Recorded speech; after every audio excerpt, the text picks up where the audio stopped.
Guys तो कैसे हो आप सब। आई हो सब बढ़िया होंगे। तो जैसे कि आप सबको पता है आपका एसएससी जीडी 2025 वाली भर्ती का एग्ज़ाम चल रहा है। तो कई सारे लड़कों का ये डाउट रहता है कि सर हमारी शिफ्ट में कितना नॉर्मलाइजेशन मिलेगा। तो सर जिन जिन लड़कों का क्या होता है कि आधे लड़कों का एग्ज़ाम सबसे पहले वाले दिन फंस जाते हैं और आधे लड़कों का एग्ज़ाम लास्ट वाली शिफ्ट में फंसता है। तो उनको भी ये हमेशा डाउट रहता है कि सर हमें नॉर्मलाइजेशन ज़्यादा मिलेगा फर्स्ट वाली शिफ्टों को, जहाँ जिनका एग्ज़ाम लास्ट में होता है उनको ज़्यादा नॉर्मलाइजेशन मिलता है। और कई सारे लड़कों को तो ये डाउट रहता है कि सर एग्ज़ाम स्टार्टिंग में ईजी क्यों आता है और लास्ट में एग्ज़ाम टफ क्यों आता है। तो ये चीज़ें हम सारी इस वीडियो में डिस्कस करने वाले हैं।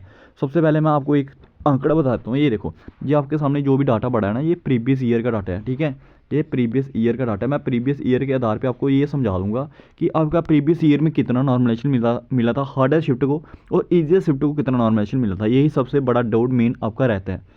तो आप देख सकते हो स्क्रीन पे प्रीवियस ईयर में क्या हुआ था। जो आपकी 27 फरवरी को फर्स्ट शिफ्ट रही थी ना, वो सबसे हार्डेस्ट शिफ्ट मानी गई थी। सबसे हार्डेस्ट शिफ्ट कौन सी मानी गई थी आपकी, जो 27 फरवरी को रही थी। 27 फरवरी को फर्स्ट शिफ्ट रही थी। ठीक है, तो इसमें जो एवरेज है ना वो कितना था, 97.72। तो देखो सबसे पहले मैं आपको ये समझा दूँ कि जो एवरेज होता है ना वो सब, देखो ये आ गया आपके एग्ज़ाम हॉल। ठीक है, इसमें सारे लड़के पेपर दे रहे हैं, ये इतने सारे लड़के पेपर दे रहे हैं। ठीक है, अब इनमें से क्या हुआ, रुको, इनमें से क्या हुआ, जो अगर एक लड़का यहाँ पे पेपर दे रहा है, इसको हार्ड पेपर लगा तो ठीक है, इसको हार्ड पेपर लगा तो इसका मतलब ये नहीं कि इसके आधार पे वो नॉर्मलेशन निकालेंगे, नहीं।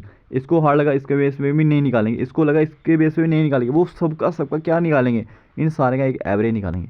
इन सारे का क्या करेंगे, एवरेज निकालेंगे। फिर वो देखेंगे कि ये सच में शिफ्ट हार्ड थी या ईजी थी, क्योंकि एक लड़के के आधार पे ये पूरा डाटा नहीं निकाला जाता, ना ही दो लड़के के आधार पे निकाला जाता है। हर लड़के का एक एवरेज डाटा निकाला जाता है। ठीक है, तो फिर उसके बाद ये आंकड़ा प्रोवाइड करते हैं। तो पिछली बार क्या हुआ, 2024 वाली भर्ती में जो 27 तारीख की सेकंड शिफ्ट थी उसका एवरेज मार्क्स देखा, तो एवरेज मार्क्स कितना था, 97.72। कितने में से आपका बताइए, 160 में से एवरेज कितना बन रहा था, 97। तो इसलिए इस शिफ्ट को क्या गया, सबसे हार्डेस्ट शिफ्ट माना गया।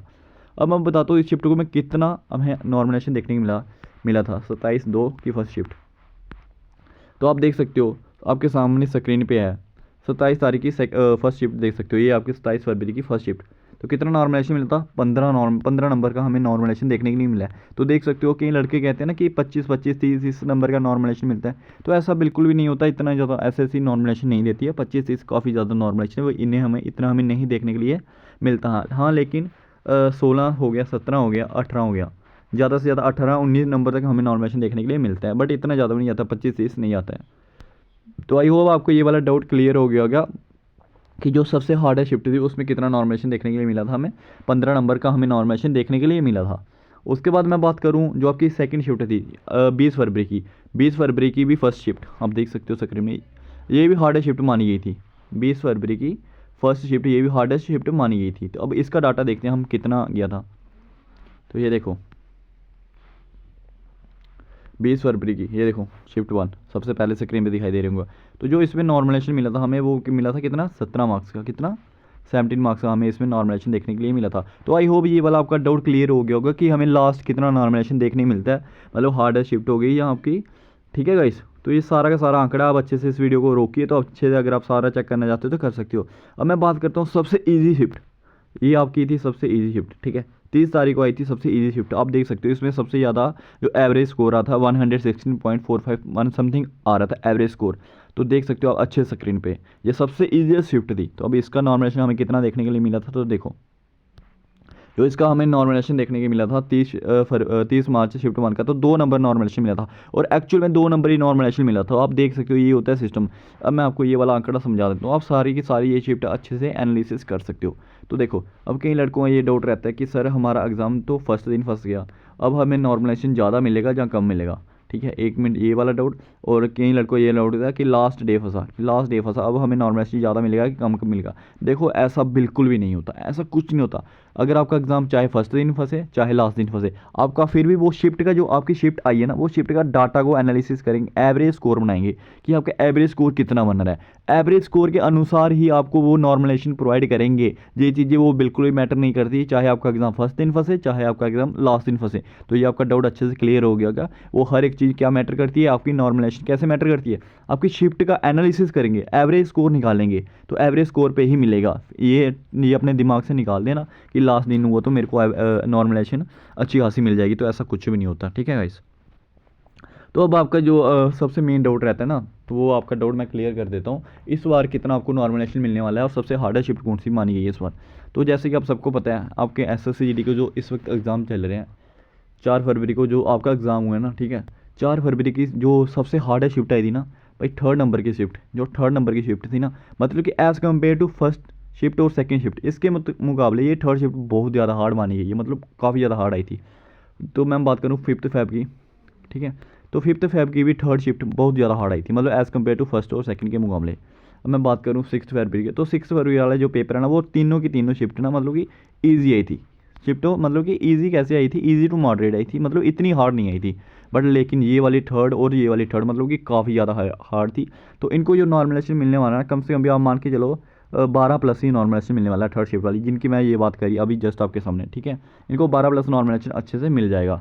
अब सबसे हार्डेस्ट शिफ्ट कौन सी थी, ठीक है, 11 तारीख की, 12 तारीख की, 13 तारीख की, मैं कह रहा हूँ सबसे हार्डेस्ट शिफ्ट जिसे बोलते हैं ना आज तक की, मतलब कि यार 3rd शिफ्ट, इसकी भी 3rd शिफ्ट, इसकी भी 3rd शिफ्ट, ठीक है, मतलब कि इतनी ज़्यादा हार्ड थी ना, मैं कह रहा हूँ इनका नॉर्मलाइजेशन आप मान के लो 15 तक मिल जाएगा, इन तीनों को 15 तक मिल जाएगा, और सबसे हार्डेस्ट शिफ्ट थी। आप कह रहे हो ना मैथ कितना ईजी आ रहा, भाई इनसे पूछना, जो जितनी भी शिफ्ट बताई ना इनसे पूछना, कम से कम भी 10 नंबर 10 क्वेश्चन आपसे बन पाए होंगे खींच के मैथ्स में, जस्ट 10 क्वेश्चन। इतना गंदा मैथ आया था, मतलब इतना हार्ड मैथ आया ना, सिर्फ घर बैठ के आप बातें कर सकते हो, हम 15 बना लेंगे, हम 17 बना लेंगे, हम 18 बना लेंगे। जो बंदा इस वक्त एग्ज़ाम हॉल में बैठ कर एग्ज़ाम दे रहा है ना, उस बंदे को पूछना कि 10 क्वेश्चन कैसे कैसे बन रहे हैं। और इसकी जो रीजनिंग आई थी वो भी इजी से मॉडरेट थी, और मॉडरेट आई थी, ठीक है। और जीके का तो आपको पता ही है, जीके हर शिफ्ट में कैसे आ रही है, जीके हर शिफ्ट में हार्ड ही आ रही है, जीके बिल्कुल भी इजी नहीं दे रही वो, ठीक है। अब मैं बात करता हूँ, जैसे कि मैंने आप सबको बता ही रखा है कि जम्मू एंड कश्मीर का क्या सिस्टम रहने वाला है, जम्मू एंड कश्मीर का क्या सिस्टम रहने वाला। तो देखो, जम्मू एंड कश्मीर का जो मेरिट है ना इस बार जम्मू एंड कश्मीर मेरिट वो पिछले मुताबिक मान के चलो कि 10 नंबर डिक्रीज ही रहेगा, 10 नंबर डिक्रीज ही रहेगा। और मैं एक ग्रुप बना रहा हूँ, ठीक है, मैं एक ग्रुप बना रहा हूँ, उसका मैं लिंक है ना वो इसमें कमेंट बॉक्स में डाल दूंगा। तो जम्मू एंड कश्मीर वाले सारे उस ग्रुप में जुड़ जाना, और जब आपकी आंसर की वगैरह आएगी, सब कुछ आएगा, तो आपको एक अंदाज़ा लग जाएगा जम्मू एंड कश्मीर वालों कि आपका कट ऑफ कितना जाने वाला है। सब कुछ मैं आपको उसी वीडियो में प्रोवाइड कर दूंगा, तो उसका लिंक मैं डाल दूंगा। तो जितने भी जम्मू एंड कश्मीर के हमारे भाई बहन है वो सब उस ग्रुप में ऐड हो जाना, ठीक है, उससे आपका ही फ़ायदा होने वाला है। सब आप लड़कों से डिस्कशन कर सकते हो कि कितने मार्क्स आए, कितना स्कोर किया, वो सब चीज़ें आप उसमें कर सकते हो, ठीक है। तो आई होप आज की वीडियो आपको पसंद आ गई होगी, मैंने आपके सारे डाउट्स क्लियर कर दिए हैं कि कितना आपका कट ऑफ रहने वाला है, कितनी नॉर्मलाइजेशन मिलने वाली है। तो देखो, जो सबसे हार्डेस्ट शिफ्ट आ रही है ना इस वक्त भी, तो हार्डेस्ट शिफ्ट का यही मान के चलो कि 15 marks maximum, 15 marks maximum normalization मिलेगी। और जो इजी शिफ्ट आ रही है उनको आपको पता ही है 3-4 नंबर मैक्सिमम वो रहेगी, नॉर्मलाइजेशन रहेगी। तो यही आपका सिस्टम रहने वाला है। तो जितनी मैंने आपको हार्डेस्ट शिफ्ट बताई है ना, उनको नॉर्मलाइजेशन इतना रहने वाला है, और बाकी का जो रहती है ना उनका 3-4 हो गया। तो कई सारी जो थोड़ी थोड़ी टफ आ रही, जो मॉडरेट लेवल की शिफ्ट आ रही है, तो उनका 5-6-7 नंबर लगा लो, यही आपका नॉर्मलाइजेशन रहता है, ठीक है। आई होप आपको पूरे अच्छे से वीडियो समझ आ गया होगी। अगर वीडियो समझ आ गया तो वीडियो को जरूर लाइक कीजिए, ठीक है गाइस। तो मिलते हैं नेक्स्ट वीडियो में।